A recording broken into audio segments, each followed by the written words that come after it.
But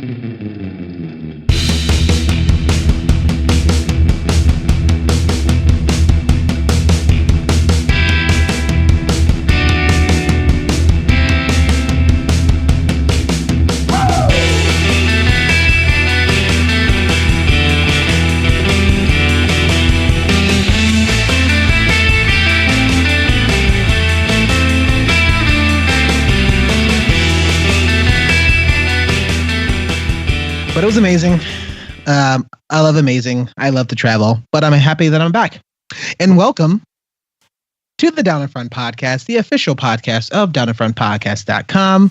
I am your host, Warren, and with me, I have a couple of my best friends. But before we get into that, what we do here is that we're going to be reviewing movies, TV, just about anything and everything nerdy. Tonight, we're going to give you a full episode review of Jurassic World Fallen Kingdom. And let me tell you, we did not like this movie. But spoiler alert, we did not like this movie. But before we do that, I'm going to toss it over to my best friend. I haven't seen him in literally 3 years. He looks completely different, but heart full of gold. Brylan, the mouth of the South. How's it going, man? What you been sipping on and what you been watching? I'm doing well. I just did a whole marathon of Luke Cage season 2 today. I won't say anything about it, but I had a lot of fun doing that. What I'm sipping on right now is iced tea, green tea, the best flavor they make. So the price is on the can, 99 cents. I dig it. Price on the can. And absolutely. And what I've been watching recently, I haven't been watching anything extra except for the shows I usually watch. So I watched The Expanse. It's almost done with its 3rd season, and it's still maintains being a phenomenal movies or TV series. Thank you, Amazon, for picking it up for a 4th season, because there's a lot of craziness going on in this show, and it's just fun to watch because it offers like everything you want in a show, like political intrigue, great drama, great characters, unique personalities, but also a lot of really cool things that they do with gravity. So that's one of the cool things I like, is that they have a respect for the physics behind gravity in space. And if someone dies in space with a lack of gravity, or if someone hits the brakes in space, and you see what happens when that happens, they do some mind-blowing visual effects for this show. So definitely watch it if you're not watching it. It's great to hear that. I hear like actually really solid things about that show. I just feel like there's way too much stuff for me to pick up that's new, but I'm hopefully get a chance to get around to that one. So it's pretty cool. And to his left, I have one of my other best friends, the Shredder. This man needs no introductions, but I will give him one. Mr. Mike, how's it going, man? What you been watching and what you sipping on? I'm sipping on some Woodstock Inn Brewery Falling Waters. It's a double IPA. It's quite enjoyable. It is definitely a super IPA, which is solid. As for what I'm watching, I will say this: I have not seen too much except for a couple episodes of Queer Eye and some Drugs Inc. But I did have the opportunity on my day off the other day to drink beer in my front lawn and pull trees out of their sockets. So that was pretty cool.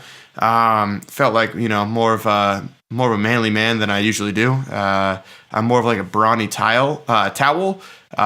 When you get me wet, I kind of shrink and disappear. So it's kind of... Boy, did you wear socks with your Birkenstocks? No. Oh, dude, I checked myself for ticks for like 6 hours because I have these like woodland clogs that I wear out there. They're not quite Birkenstocks and they're not like wooden clogs, but they're clogs.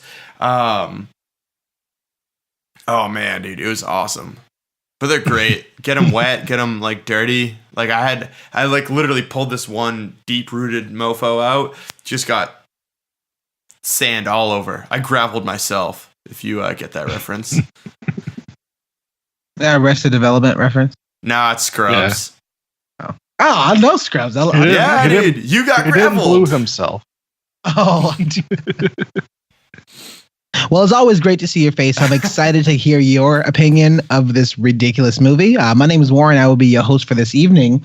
And I haven't been doing anything too crazy, watching a lot of stuff, but the main thing I have been watching besides the FIFA World Cup has been Mr. Rogers. Still up until that, I'm approaching season 3. It's like slowly but surely going through that. I did see the Crayon episode. I think a lot of people were talking about, which is pretty cool. Wasn't my favorite, but maybe I missed it.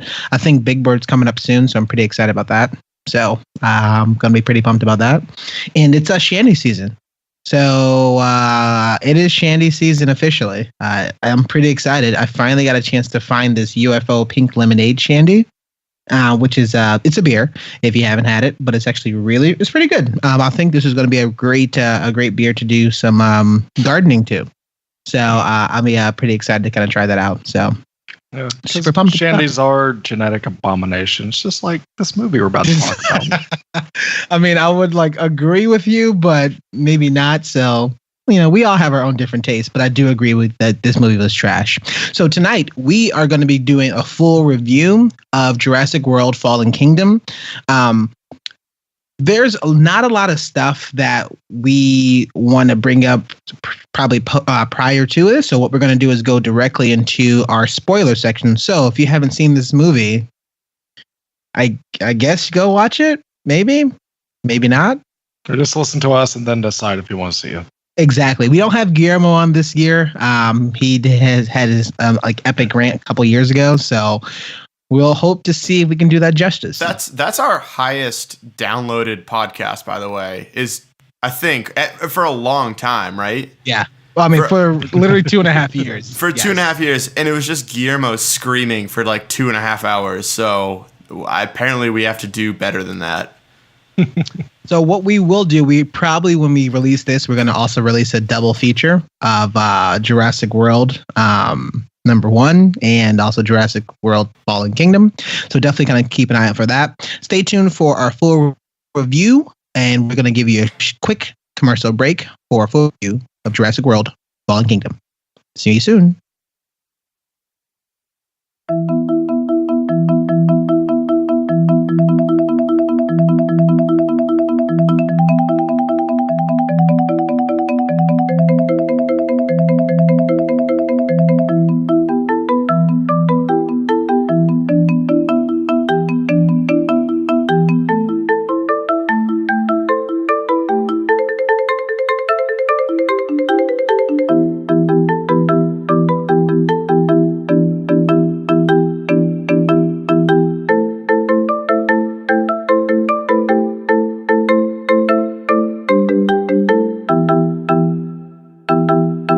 And we are back, and we are the Down in Front podcast. I am with my best friend, Brylan, and my best friend, Mike. Tonight, we are giving you a full spoiler-filled review of Jurassic World Fallen Kingdom.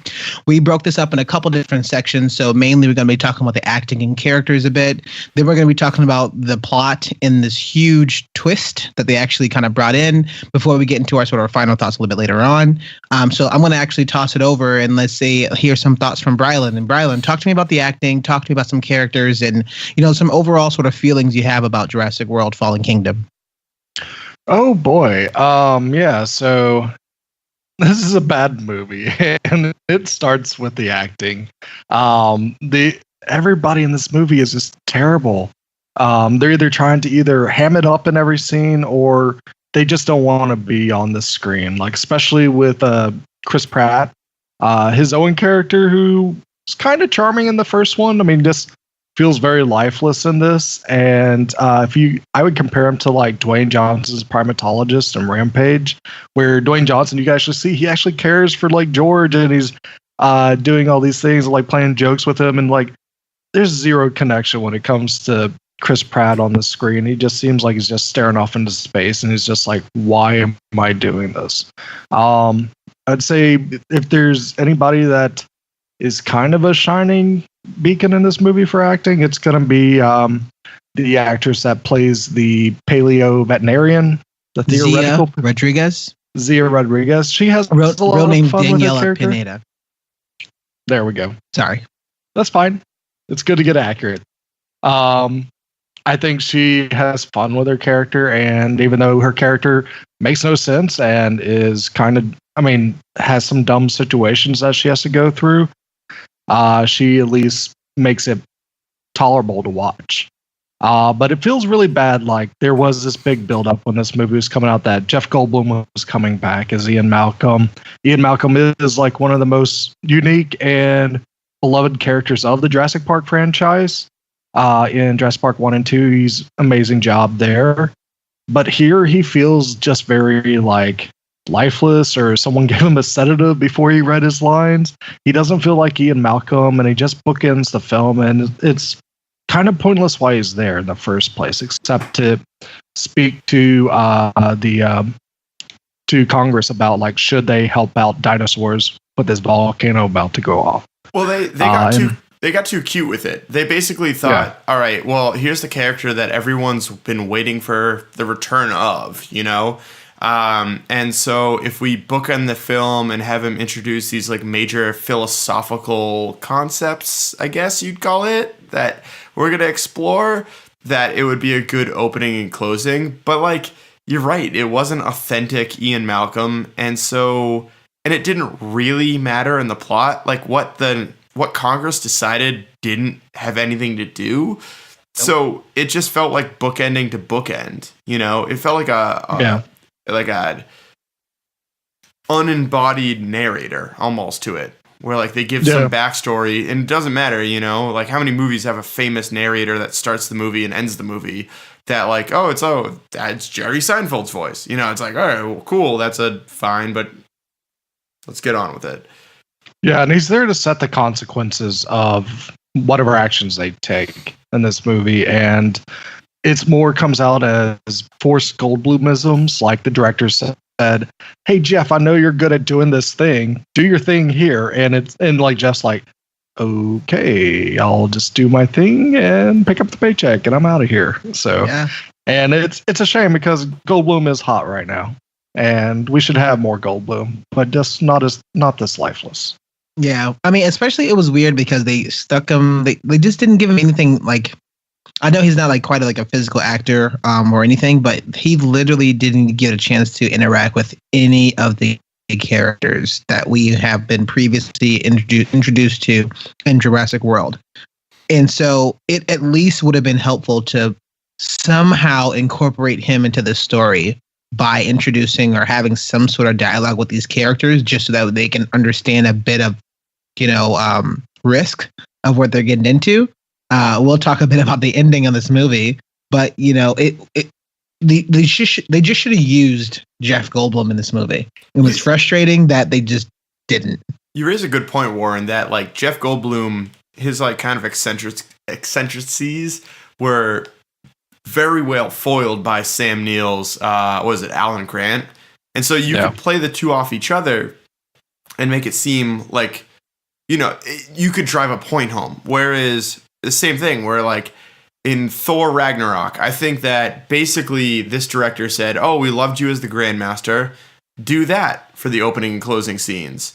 And so the problem is that the Grandmaster got to be this weirdo compared to Thor's somewhat straight man. Like I know Thor is a funny character in that movie, but he's funny because he's so straight, and so without like a straight man bounce off, it's just a guy being quirky for no reason. Yeah. And that's just, it's like, why? Who cares? They to drive it home, they fundamentally misunderstood what made Ian Malcolm like a cult character in the original movies compared to what they did now. Let's listen to that laugh for 10 hours straight. That's all they did. They didn't listen to a single other line that they did. I mean, I guess the other things that, I'll toss a couple of ideas of the acting and sort of characters, definitely echoing some of the things that Brylan talked about. Definitely felt like none of even the actors itself in the movie knew what they were doing per scene. One of the actors that I was really upset about, because I really enjoyed him in The Get Down, but Justice Smith plays a computer analyst called Franklin Webb that was literally doing the entire thing for over 2 hours of the movie. And all that they gave him was just act afraid and just be the stereotypical nerd. Yeah, he it's was like the worst. it's like someone tried to describe Moss from the IT crowd to him, and he's like, I want you to be this character that is kind of like the super nerd and is always afraid of something, that he just like ran with those two things in mind. And I was like, this is like the worst like Moss impersonation ever. And it's so bad because you at least going to think that, you know, you have at least some of the skills to problem solve and do other things. And god damn, it is 2018. Why are we still seeing these same characters back in the 80s and the 90s? Like, you have to do more than one thing. You have to be able to kind of mix it up. You have to add like a different layer of a character into it. And I think, and I'll toss it to you, Blewett, but I think it's not only Justice Smith character, right? I think literally just about every character falls into this super stereotypical archetype characters that we've seen in this movie.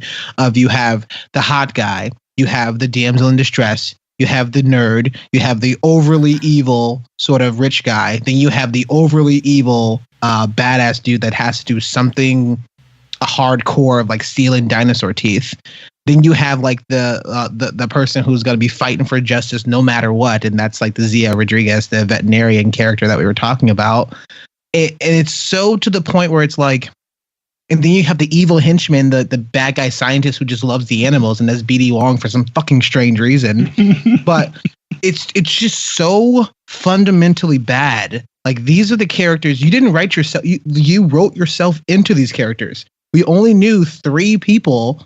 Arguably 4, right? Chris Pratt, Bryce Dallas Howard's character. We knew Jeff Goldblum, and we knew BD Wong. So we only knew 4 characters going into this movie that we knew, and all the other ones were new. And yet you actively chose to create these characters to be so one-dimensional and so terrible to even watch. And it's just cringeworthy to the fact that once you put that into a bunch of actors just looking at a green screen the entire time and reacting, like once you get that, once it's more than 2 hours of that, or once it's more than a half an hour of that, you have to mix it up. And it's mind blowing to me that people feel like this is entertaining. Like, it's not even a popcorn. My popcorn would be probably more entertaining than watching this movie. It's just crazy. What? Yeah, I think you raise a very, very good point that, over a 2-hour movie, you're supposed to have a character arc. You have to have your characters learn something, or, basically establish them in one way, and then have them do something different to spoil expectations at the end of the film. And so, taking our classic nerd example, how many times have we seen the nerd be afraid of everything, and at the end comes up real big and be real strong? It's like, that's stereotypical, but it works. Same thing, the hot guy who has to, he does everything based on brawn and then has to do something on intellect at the end of the film. Or the damsel in distress who maybe has one skill that's somewhat physical and she gets herself in trouble, and then all of a sudden she breaks that out and she rescues herself. All of these things are pre-established, and I'm not really breaking any boundaries saying them. That being said, this movie did jack shit to do that. Like, the hot guy just did stuff physically to break down. His big moment at the end was sliding down a roof, a physical action to, get away from the Indorex. The damsel in distress, I guess, had like the whole thing where she like lazed the hot guy, but that's not really like a badass moment. That's just like directing it. And again, the nerdy guy was misdirection. The Indoraptor. Yeah, the nerdy guy was nerdy for the entire thing. There was literally, you set up these characters that are stereotypical archetypes, and you never buck the trend. Even if they just did this, like the okay thing, the stereotypical thing, and just had the nerdy guy be brave at the end, the strong guy be intellectual at the end, the damsel in distress be strong at the end, it would have been better than what we got, where we basically got no character development for 2 hours. And I mean, a couple things on that. Character development, I think they also fell into the pratfall of That's they so fell, good. they fell into the pitfall of trying to make it a Marvel film. You know, they basically were like, all right, well, we're going to have big old stupid CGI and we're going to have quips throughout the entire thing. The problem was, though, it seems like none of the actors or actresses were on set together. It seems like Arrested Development season 4, where they're like, all right, we can hire Dallas Howard for 7 minutes and then Chris Pratt for, the other 20 minutes. It's like, it didn't make any sense. And so you had these scenes that were like, what was it? Bryce Dallas Howard comes up and she's like, hey, join me for a beer. Did you bring it, or are we going somewhere? There was. Yeah. It's not a quip. A quip is just like, hey man, you look stupid. Well, that's what your mother said. It's one. That's a terrible quip, but I'm not gonna cut that. It's just gonna sound like empty. No, but you know what I mean. It's like to have a successful quippy character, you have to very quickly cut it, so that it just one after another. It's like, otherwise your character looks pathetic and stupid. Like anyone can think of a great line after the fact. Literally everyone can come up with a mediocre line after the fact. It's what you do in the moment that matters. And so I guess you especially see that in the villains, because I think this is the first time in the Jurassic universe that you have like mustache twirly, very cartoony villains that a lot of times the villains or the antagonists that they have for the Jurassic Park films is either one, it's just the matter of the nature of the dinosaurs, or two, it is people that are just trying to be very opportunistic, like Dennis Nedry, and just trying to be more selfish than what our group of heroes are being. But here we got like Toby Jones with weird ass teeth being this weird evil auctioneer saying, I'm going to call all the evil people of the world to come to your big dark castle to actually hold a dinosaur auction. And that's just terrible on also so many levels. It just doesn't work at all. And I would say I'd probably enjoy the Indoraptor more if Josh Brolin was doing the voice of it. That would have been awesome. I mean, even the fact that you have like these like there was this. I know we'll talk about plot for a little bit, but there were just so many odd or sort of strange cuts that definitely made it seem like these characters and all characters in this movie was just teleporting everywhere. Because at one point I'm like, how the hell did they get from there to there? And like even so, you have Bryce's character Claire gets stabbed in the leg by the Indoraptor, and she's like, "Don't worry about me. Go. I'm gonna kiss you, and then go save her." And you curl up in bed, and that's how you save her. Anyways, so that happens. They end up running around, but then somehow magically, Bryce Dallas Howard just pops up on the roof, knowing exactly where they are, with a gun that we had no idea where the hell she gets that gun from, and then just bangs it on the actual. And I sit there, was like, what? What's happening right here? You just don't even care. You're not even going to show me the middle stuff. You're just going to go from point A to point C and says, oh yeah, they'll figure it out. I just felt that it was just very like lazy writing half the time. It was just ridiculous. Well, it's funny because if they tried a little bit more, they could have had her like limp up. So the gun was from earlier when Chris Pratt was firing it in the bedroom. So you're telling me, so here's the thing about that is she then went all the way upstairs and we saw that the stairs got trashed by the dinosaurs. She somehow went inside the room and we saw that those were the two dinosaurs were fighting there. So that room is completely destroyed. She somehow climbed out of the window with a hurt leg and carrying that gun. So hang on. Please be Kanye West for a second and just let me finish.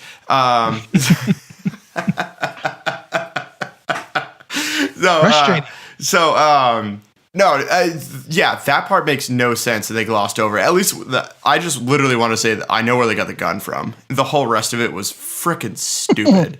And again, like it's going back to that point where like you just had characters not earning anything, just appearing and doing stuff. They could have made a big deal of her being hurt and then like literally like scrapping up to try and find the strength to go save her man. And that would have been a nice trend of like, hey, the woman saves the day over like, the burly dude. Like that would have been a very like zeitgeist thing to do.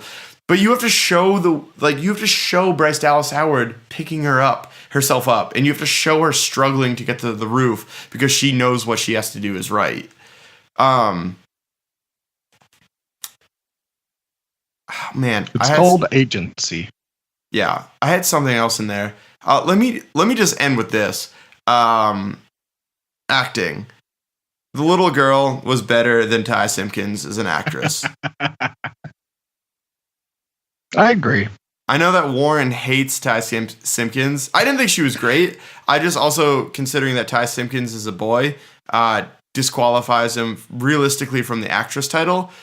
So that's why she wins that title. But otherwise, you can assume his gender, bro. She was terrible. That's true. I'm sorry. Trigger warnings. I definitely agree with you on that. I just feel bad for this actress because I believe she was probably younger than Ty Simpkins' character at the time. I can take a look at it, but she also wasn't in Iron Man 3 right before the movie. Like I don't think she has any other big roles. Nah, I don't think so either. They just gave her a lot. Like she was at least a cornerstone in this movie. There's a plot point there, so it made it a bit more interesting. And I think we want to learn a bit more about her character, Macy Lockwood, whereas Ty Simpkins' character literally was a throwaway character that I assumed was going to die, but apparently didn't. So it was kind of weird. Anything else we have to talk about characters and acting before we go into the plot and the big reveal of this movie? No. I mean, the last thing that I would say, I think we had mentioned this, but it definitely felt a bit strange as I felt like I was just watching Chris Pratt. Well, I was going to say Pine. Chris Pratt being Star-Lord in like the first movie. And I think Brylan mentioned something interesting of the first time that we see The Rock's character in Rampage was interesting, and he got a lot more of it. So you would assume that all the information that we have from this first film was going to then mount up, and then you'll go to the next level with these characters. You have like a deeper understanding of them. But I actually think it went the exact opposite way. And we actually not only did we not learn anything, but we had other people telling us about these characters' backstory that I don't think even mattered.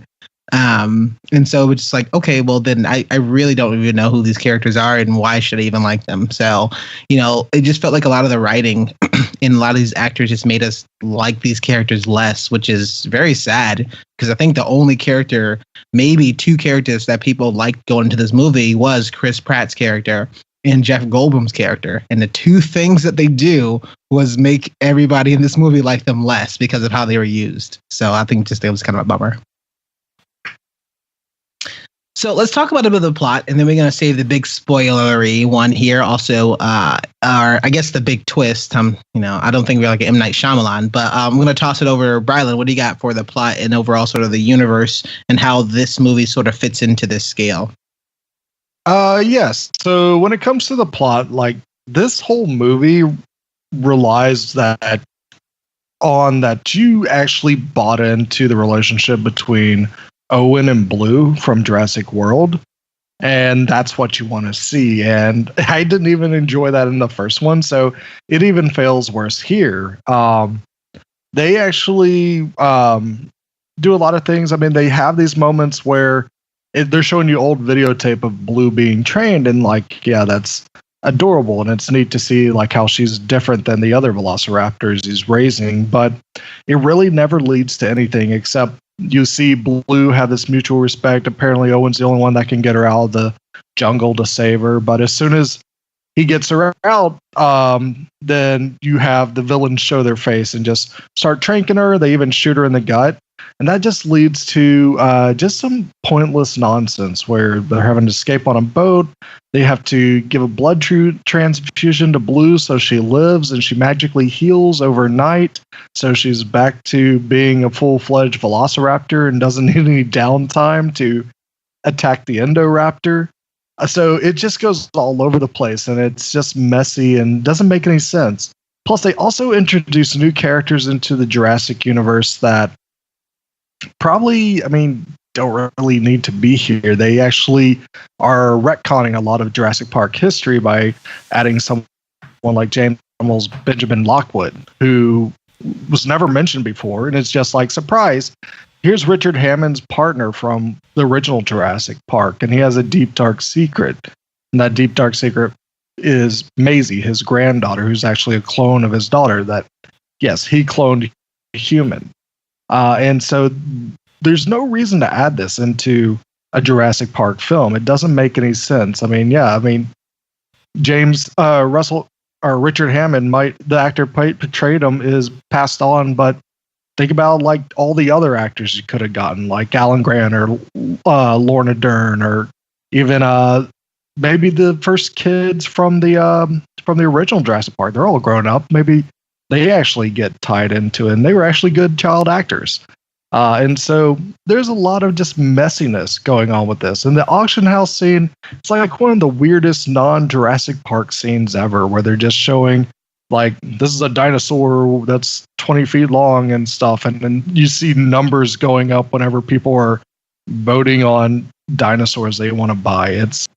It's ridiculous and stupid.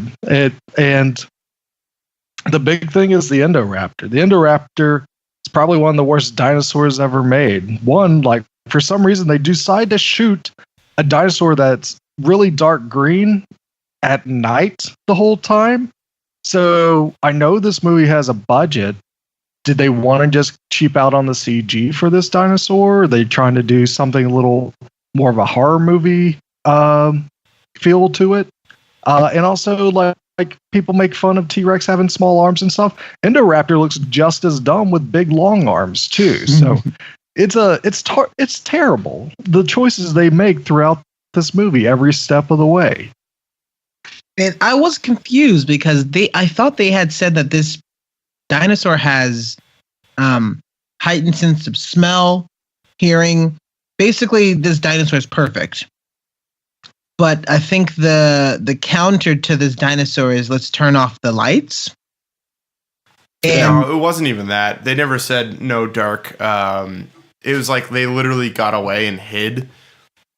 And they apparently just couldn't find it for about 10 minutes. Yeah, but I'm even talking about the moment of even before he turned off the lights too, of this dinosaur is going to slowly walk around this little pillar to try to find these humans. I don't think it knew they were there technically. You're not wrong. It was stupid for a bunch of reasons, but didn't they do in Jurassic World, Indominus Rex could pick up heat signatures? And so he could actually kind of see you through a wall. And that's why he could actually, like, that dinosaur could actually grab people through walls and stuff. I try to forget that movie. That's just as bad as a dinosaur also. The hybrids that they've been starting to make are terrible ideas. And they're terrible plot devices too. But I guess it should have seen them through. They never introduced an Indominus Raptor killer. Like that's just like obvious plot. Just to have like some sort of Chekhov's gun. Like, oh yeah, he's like, we got this, like, he's a prototype, so he's not perfect because he can't do this. And then they use this at the end to kill him. It's like, yeah. Even if this is blue, that would have at least made more sense.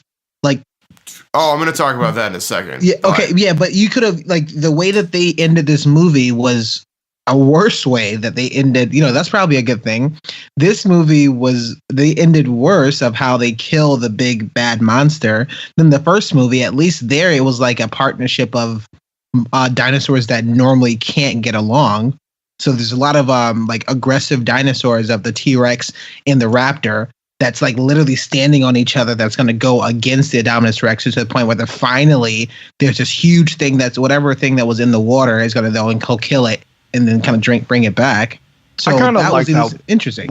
I like that water dinosaur. He doesn't give two fucks about anybody else. He's just like, I'm big, I'm bad, I'm the water dinosaur. Yeah, I thought that was cool. Like they literally had you have a small dinosaur, a bigger dinosaur, and then the biggest dinosaur. And that was another sort of commentary I thought about, like nature versus nurture, or like real life and then scientific, whatever you want to say, real versus fake. So that's how that movie ended, and I was like, oh, that's interesting. I didn't think about that concept of they have to band together to kill this other big baddie. And in this one, it was like, oh, you're just gonna jump off a roof and get impaled by some bones? Oh, come on, man. That you got to get better than that. Yeah. Blue, what you got? I got a couple things. There's a lot of things. So, yeah. They got to get over their just crazy fear boner of raptors.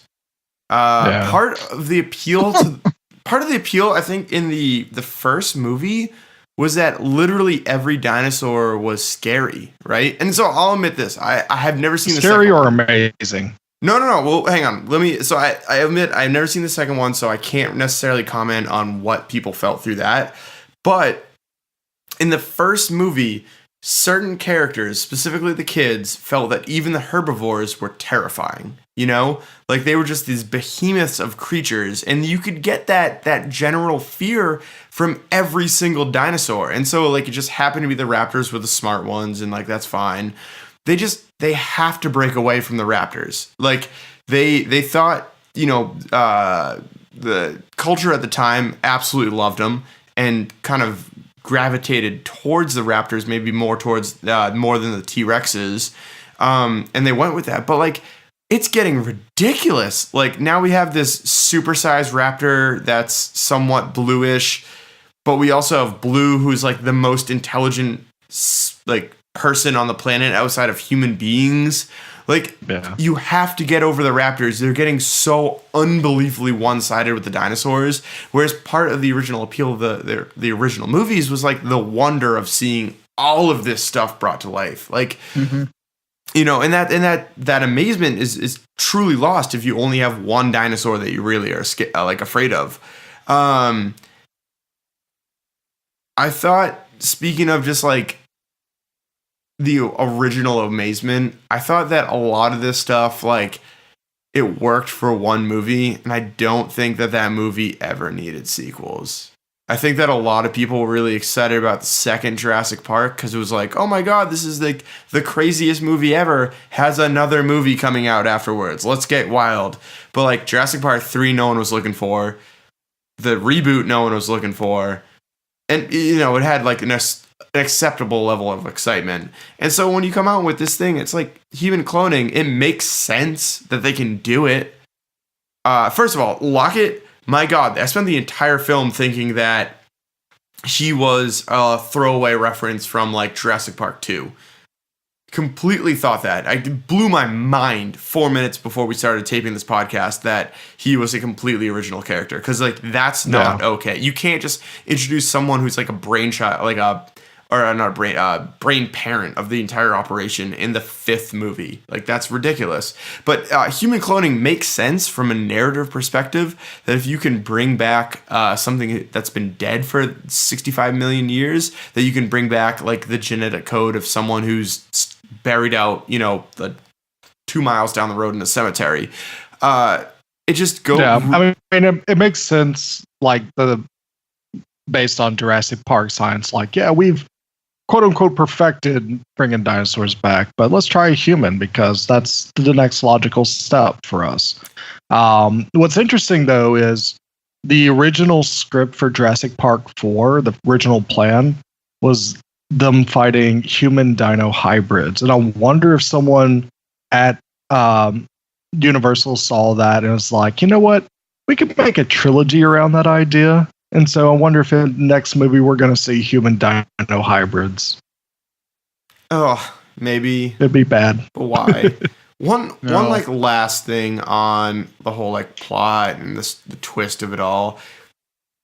I thought they would go with the mother concept. So they introduced Blue, in the first one, and how his relationship her relationship with Chris Pratt was very, very important, and that he was realistically the only one that could actually control her.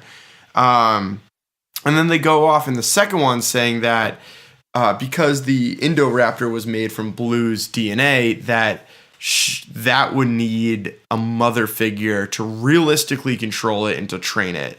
And they had this great scene where the raptor's finger came out of the cave and was like playing with the granddaughter's hair. And then to me personally, like there was that scene when the raptor climbs in the window and then is like not immediately murdering, the granddaughter. I thought they were going to go with that. I thought it would have been a great foil to have a granddaughter who doesn't know she's not an actual human being, and then this raptor that is a complete fabrication versus Blue, who is a raptor that was bred and mothered by Owen, and who's like an actual human being. And I thought you could have like a very nice little like playoff there. I don't exactly know how you'd end it, but you could at least foil the characters to each other, and they never talked about it. They're like, oh yeah, the Indoraptor needs a mother. 100% needs a mother. It needs to learn how to be subservient. And they never touched on that again. Like, we were talking about this earlier where the Indoraptor needs like a Chekhov's gun to kill. Something you introduce earlier in the film and that like later you bring back and you're like, oh, this is the reason why we were able to beat it. And that could have been it. And they never freaking went with it. Like, dear God, just give me more of that. I will say this, lasting plot and going forward, this movie series has slightly become like the Resident Evil movie series, where it started off as an isolated incident on one island. And I think that's part of the appeal that like this movie, the original one, the Jurassic Park, the first one that came out in the 90s, felt like something that could happen today. That we have good enough DNA sequencing that we could fill in the rest of it and just come up with dinosaurs, put them on one little island and have people go visit them. That felt very real and very isolated. Now we have freaking pterodactyls in Vegas. It's exactly like Resident Evil did. Resident Evil had Raccoon City in the underground layer and they had zombies. And then by like the 5th or 6th or 7th or 27th film, I don't know how many they put out of those. I freaking love those movies. They're like my guilty pleasure. But like by whatever movie, they were taking over the entire world and they had these underground little conclaves of like, the Umbrella Corporation controlling everything from there. And the entire rest of the world was just desolate. And that's clearly what they're trying to set up in the next movie, but like it completely bucks against the previous theme that like, hey, this is very realistic. It's almost like if the freaking Superman ride from Springfield, Massachusetts went rogue. That's what the original Jurassic Park felt like. We're like, hey, this one ride malfunctioned, it could potentially kill a bunch of people, and let's try and solve it. Whereas now it's just like, oh yeah, some freaking billionaire from New York is the president of America and some madman is the president of Russia and they're thinking about launching nukes at each other. That could never happen. I hope no one's Republican on this podcast or Trump supporter because it was a Trump reference. That was a Trump reference. I don't think anybody's a Trump supporter on this podcast. No. Or our listeners, I'm sorry. If you're a Trump supporter, comment to our email address, jessierandlovestrump@ymail.com.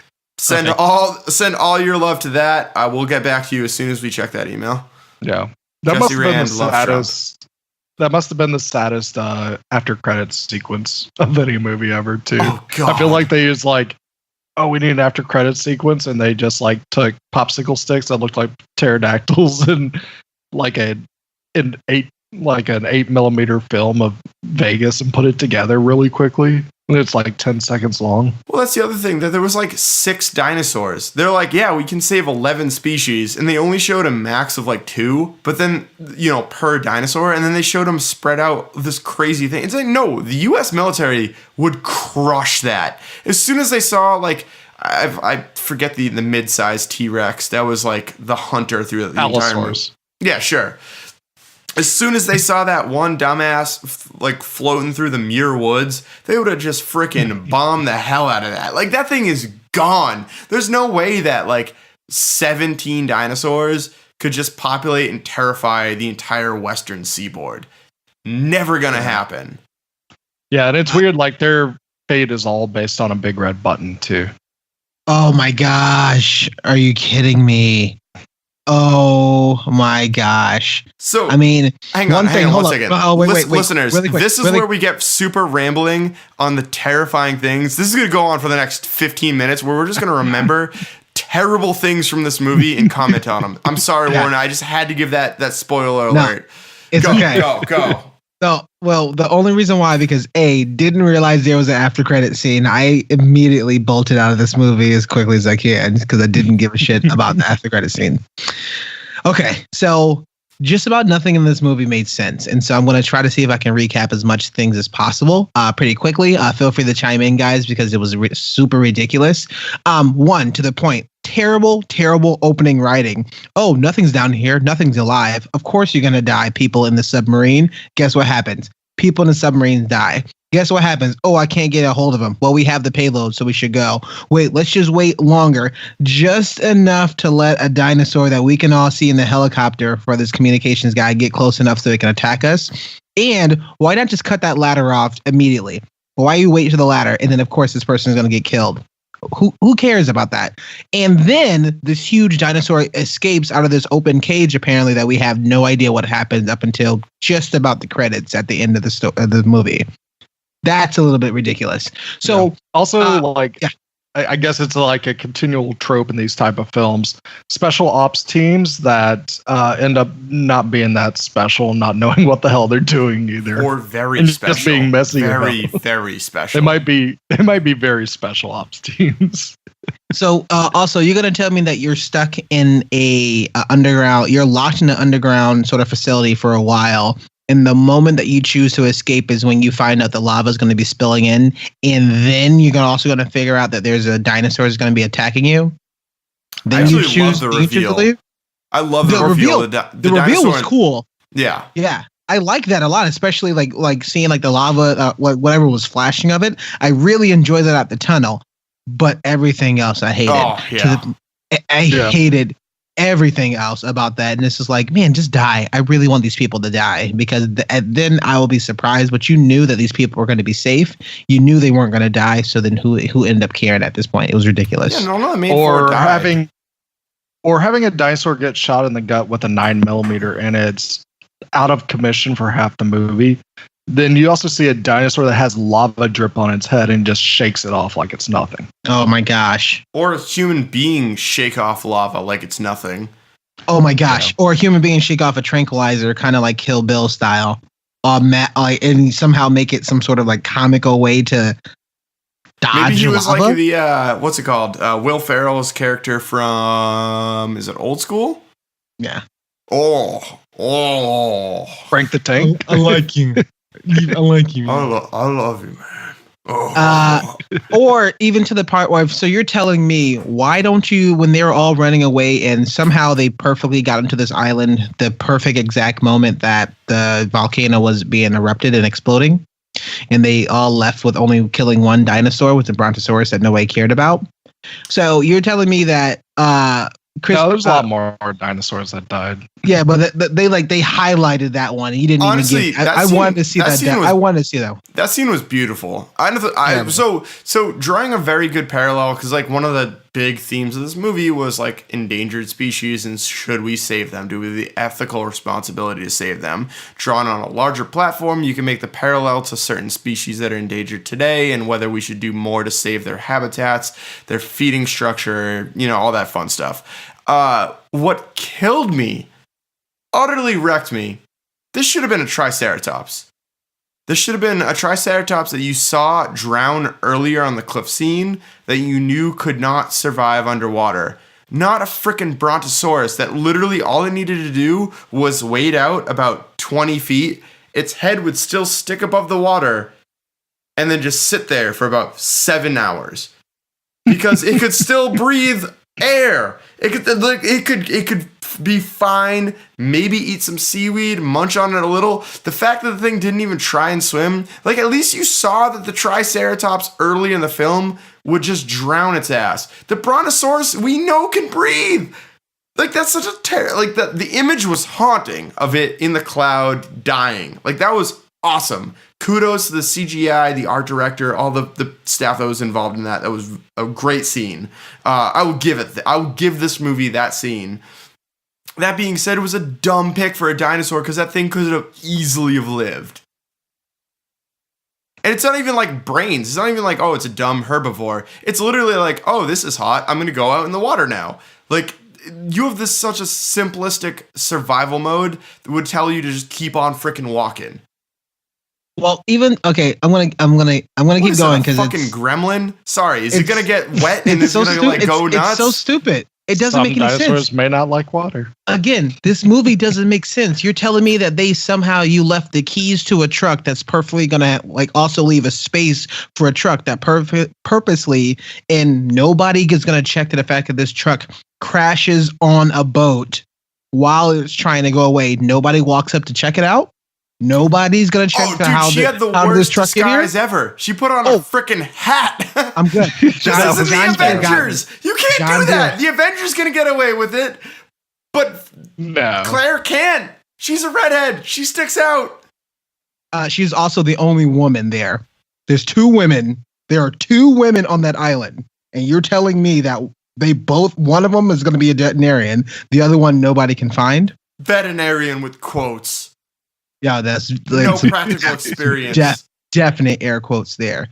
The sequence of getting blood from the T-Rex, that was stupid. It didn't even make any sense. It wasn't even sort of enjoyable. It ended too soon. Also to the fact that I do have to jump around for a little bit. So the big bag dude, you're telling me that you're gonna open a cage on this dangerous monster to try to rip out his teeth? Because why? He was making a necklace. Because he's a trophy hunter and he needed a trophy. He knew he couldn't take the whole dinosaur, so he took what he could. So you're telling me you couldn't trank that dinosaur and then reach inside there where it's clearly you could reach your arm in that bar and try to pull that tooth out? No, you had to open up the cage and climb in. Yeah. Brutal. That is saying goodbye, horses. The fact that yeah, Monk would have definitely saw that thing was still alive. Yeah. So the fact that you're telling me that you need blue. There's a reason why you need blue. There's something that you need from blue. We kind of sort of figure out that maybe it's because we hear that blue is going to be the mother, but then this dinosaur already has blue DNA somehow. So why do you need blue in the first place? They're trying to make that one makes sense. They were trying to make the next generation. They want to make multiples of these, so they're pack hunters. They're going to hunt like velociraptors. Yeah, and so they need a commander of this pack. Okay. And so blue would be the one to like teach others to be. Oh no, I see. It's funny because I took it as it would be a lone hunter, but they didn't perfect the DNA structure, and they needed Blue's DNA to further perfect the whole like hunt down, listen to human commands. That's how I took it. Also, does anyone else think that would be like a freaking like 20-foot tall raptor would be like the worst soldier ever? Absolutely. That would fast everybody. It'd be fast. It would kill like a guy. But there's way better ways to do like an assassination. Like that thing is still susceptible to bullets, and so you like it's not like you could just turn it on. It's not like a what's it called, latent assassin or an unknowing. It's like Derek Zoolander when he played the music and he's just like he went full assassin mode. It's not like you can just trigger that. It's Manchurian candidate. Yeah, it's like, dude, if a raptor's in the room with you, everyone's gonna shoot it. Like, absolutely everyone is just going to be like, no, that's a dinosaur. Kill it. Let's go. But if you put a John Deere hat on it, they won't know. They won't know it's a raptor. The thing is, though, but why see, like some models? dictator's office, and then you just see raptor feet behind a curtain. Yeah, it was like, it's a terrible idea for a soldier. Like that, the whole time they were talking about that, they're like, it's the perfect thing. You could just like go kill your enemy. It's like, maybe. But like it's big and you could shoot it. The other things. One, every audio visual thing just failed at the same exact time it was supposed to fail. Two, you're telling me that all the exact moment that Maisie went down into the lab, they had the perfect footage to watch so she can learn all this information. She just hits a button and she's good to go. And I was like, come on, nobody leaves that out. Like, you make her work for it. 3, are you fucking kidding me that your passcode to your lock is going to be 7337? Are you? To be fair, it's better. It's better than 1, 2, 3, 4, 5, which is what I use for my luggage. So, isn't that the lead thing that we were talking about? Come on, Bradley, give me that one. Give me that one. Only an asshole for the guys. It was even to the point where I clearly saw them typing it in, and at the very least, you can hide it or make it somehow interesting. Of you have more than a fucking 4-digit passcode that's gonna keep all these dinosaurs locked in. Especially for a super secret genetics lab, have some type of retinal scan or fingerprint identification. Oh my gosh! So then all the dinosaurs is getting poisoned. So now you're telling me that we don't know what to do. Bryce Dallas Howard walks up. I'm going to unlock all their cages just by a press of the button. I was like, bitch, why didn't you do that before? Why are you waiting for her to do it? And then again, Brylan mentioned the big red button. So you're telling me all these dinosaurs that we just saw kill all these people. Not all of them, I know. Yeah, I know. But a lot of them just killed a bunch of people. You're going to release them on the world with no consequences on the 9-year-old? And you're just going to leave that button that's like magically there? Come on. This is just not making any sense. Although, you did bring up a good point. Fuck it. Keep going. Dinosaur take over the world. More people like Maisie Lockwood's character is going to be half dinosaur, half human. And that's going to be the only thing that's going to save us is dinosaur humans killing other dinosaurs somehow. Yeah.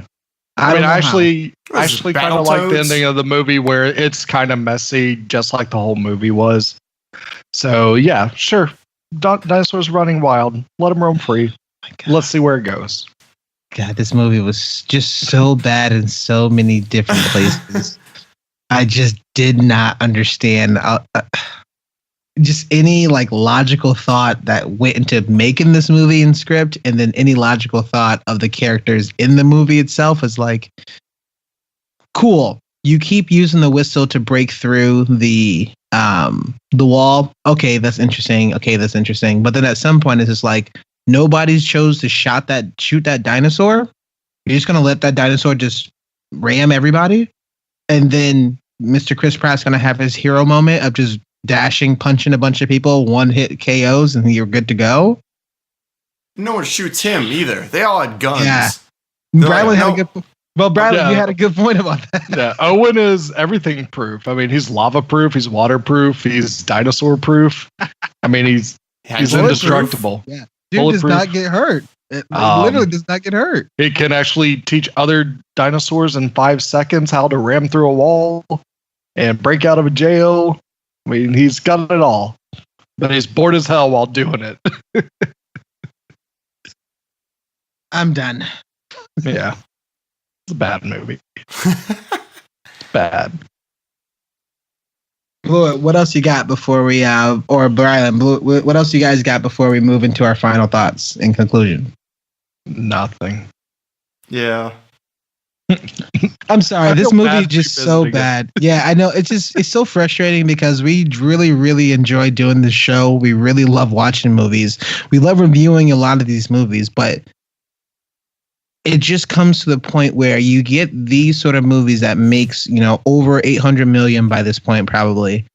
And it's, as a whole, just a terrible film from the ground up. And it's just so frustrating to see this continually happening more and more again. And, obviously we're like adding to it because we are buying tickets to it, right? And we're still reviewing. I'm not telling people to watch this movie, but we're still part of the problem, right? But I don't think, us as a lowly podcast reviewer is going to be able to change anything, but maybe we can. It's just very frustrating. And it's frustrating because there's so many other movies that not going to get made or doesn't have any life to it, or other concepts that's done like much better at least, or they at least try, they at least attempt to make something a bit better, but without just kind of phoning it in. And it's just so frustrating to me that like these things just keep getting made. So I apologize for myself because I'm just pretty like disheartened about why these movies are even made at all. It's kind of sad. And with that, let's move into our final reviews and our final comments. Brylan, what you got for your lasting thoughts? So there's still only one great Jurassic Park film, and it's the original Jurassic Park. All the other movies that have come out afterwards, they pale in comparison, and this even is probably the worst one of the bunch. But this is the conundrum. I mean, this movie is kind of on the same level of another movie series that I won't name here that I happen to actually go see when it comes out, but I know what I'm in for. I know it's going to be bad. So DC. He's talking about DC. Oh, no. I'm probably going to go see Jurassic World 3 Viva Las Vegas. Just for the sake of telling everybody how awful it's going to be. Yeah, I think I'm done watching any of the Jurassic World movies. Blewett, what's your final thoughts? So I'm gonna go out on a limb here and say this movie wasn't absolutely terrible. It wasn't. It had some genuinely good, like, dinosaur scares. Show Blewett a brontosaurus dying in smoke. You get him. Yeah, I mean that was a good moment. I mean I thought it should have been a different dinosaur, but the art design was good. Acting was terrible, but like I thought there was some like it was technically, and I don't mean like technically as in like a technicality. I mean like technically a decent movie. There was some jokes that hit home. The only problem is, and I think this is a benefit for this movie because of how bad it actually was that it was utterly forgettable. I think that Ant-Man is going to come out in a week or so. Sicario, and then there's like one other big one that's coming out in like 2 or 3 weeks. And then you hit Oscar bait. And then you hit the ramp up towards Captain Marvel and Aquaman and Infinity War 2. And this movie in a year from now will be forgotten. It's like the Solo movie. The Solo movie was better than this. I'll give it that. But it was still utterly forgettable. Like, you could literally walk out of that theater and be like, oh, that was a movie. And it wasn't terrible. It wasn't like The Room, where you're like, oh my God, what the hell did I just watch? And it wasn't some like masterpiece like The Disaster Artist, where you're like, what the hell did I just watch? It was like this weird, just like perfect in the middle of like, who cares? I just spent 2 hours, I guess, doing something. And so I think in 2021, when the next one rolls around, everyone will forget about how terrible this one was. It's not like Transformers 5, and it's not like Jurassic Park 3. Everyone watched Jurassic Park 3 and was like, this movie is freaking awful. And it took them a literal decade to recover from that one. It took them a decade to figure out, all right, this is going to be our next big person. It's not going to be Alan Grant. It's going to be someone new, someone hot, someone young. Let's throw Chris Pratt in there and see what happens. And it's not like freaking Transformers 5, which I think is going to be the death of that series, despite what Brian says about Transformers 2. Where like Transformers 2 is the worst Transformers movie. I no. Transformers 5 was terrible. No, it's not. Transformers 2 is just the most racist Transformers movie. Okay, yeah, that's fair. I'll give you that one. But yeah, no, I don't think it's a series killer, and I think that's the problem. I think that it needed to be a series killer to like get them to actually take 10 years break, figure out what made the first one so special, and then maybe bring that back or apply it to a different IP. Let this series die. It's time to pack it up. Yeah, it's time to pack it up. It's time to move on. My lasting thoughts would be, let's just stop making remakes of this film, because I feel like, you know, people have already made other remakes and other things that's kind of sort of like Jurassic World, but maybe not. And it just keeps it. They get a lot of money, and, you know, truthfully, what's going to happen? These movies are going to get a lot of money, and they're going to keep doing it. But these are not good movies. Yeah. They're just like literally the director of this movie is like the villain in this movie, and they're only doing things just to get a bunch of money. And that was the only reason why he chose to do anything, just get a bunch of money. So just stop. This movie's not good. I mean, I wouldn't even suggest people to go watch this movie at home. I mean, there's other movies, there's better movies out there. Check out Incredibles 2. Check out like Tag, check out other movies that's going to be out there in the theaters right now, or just don't go to the theaters. Go watch Upgrade. Yeah. Or, you know what? Oh, yeah. Upgrade. You should go watch Mr. Rogers. Check out Mr. Rogers. Everybody has an Amazon Prime account. Go and do that. But like, I wouldn't suggest to go watch this movie. And that's just my my last take. I completely. Dinosaurs are cool. First time ever. They just need. Yeah, dinosaurs are cool. They'll always be cool. You just need to put them in a different arena. They need some other twist to them now for entertainment value. I don't think they need. I mean, I think. And it's we've talked about it of like, the human clones, whatever, could be the next one, but it's to the point where I'm like, just stop. I thought it was interesting. I thought it was entertaining. Number 1 was a groundbreaker. Number 2, we're physically going to a new environment. Number 3, we're going back to number 1. And then number 4, we're going to go back to number 1B, which is a new world. And then number 5, we go back to number 1B again, but now it's released throughout the world. So it's just like, just stop. All right, Kylo Ren. Just stop. Forget the past. Kill the past. Kill the past. Let it die. Bury your past. Let it die.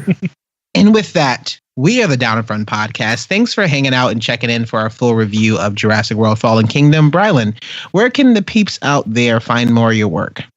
You can find me not watching this movie ever again on Twitter at Brylan, BRILUND. I also post many movie reviews on Instagram at I am Bryland, and I am the host of the Gamescast, twitch.tv/downfront podcast. We are coming back very soon. I promise that. I got one quick vacation to go on. We'll be back to play some video games. Always excited to hear that. Shredder, what you got for me? What shows you got coming up? Tell me about those EP. Oh, we got EP coming out 2020. Probably take another year and a half to do one guitar solo.